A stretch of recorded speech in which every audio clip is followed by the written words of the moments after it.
अलैकुम, A1 TV के साथ मैं हूं समन नसीर और मैं हूं अरूज फखर। शामिल करेंगे न्यूज़ हेडलाइंस। इस्लामाबाद रावलपिंडी में मूसलाधार बारिश, नाला लेक में तूफानी बारिश थमने के बाद पानी की सतह कम होने लगी। कतारिया के मकाम पर पानी की सतह 18 फुट। अटक, गुजरखान, वजीराबाद और एबटाबाद में भी बादल जमकर बरसे। सिंध के साहली इलाकों में हल्की बारिश की पेशगोई।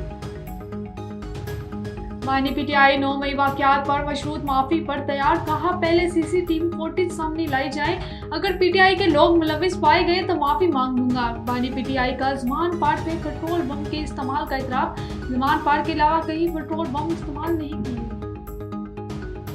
अपने मुल्क पर हमले को गलती नहीं, दहशतगर्दी कहते हैं। माफ़ी तो गलती की होती है, जुर्म पर सज़ा होती है। मरियम नवाज का रद्द-ए-अमल। इरफान सदीकी ने कहा, बानी पीटीआई का मशरूत माफ़ी का बयान समझ से बालातर। 250 मकामात पर एक ही वक्त हमलों का मतलब कहीं साजिश जरूर तैयार हुई। पानी पीटीआई वहां सर टकरा रहे हैं जहां बात नहीं हो सकती।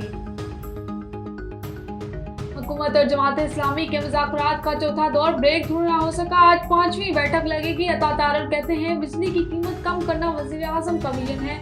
जमात इस्लामी का मुतालबा हुकूमत का एजेंडा है। हुकूमती टीम ने हमारे मुतालबात पर मुस्बत राय दी।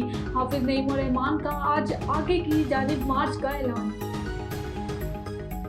क्या पाकिस्तान 32 साल बाद ओलंपिक्स तमगा जीत पाएगा? पूरे मुल्क ने अरशद नदीम से उम्मीदें लगा ली। अरशद के लिए आज बड़ा इम्तहान, सीने पर तमगा सजाने की आरजू।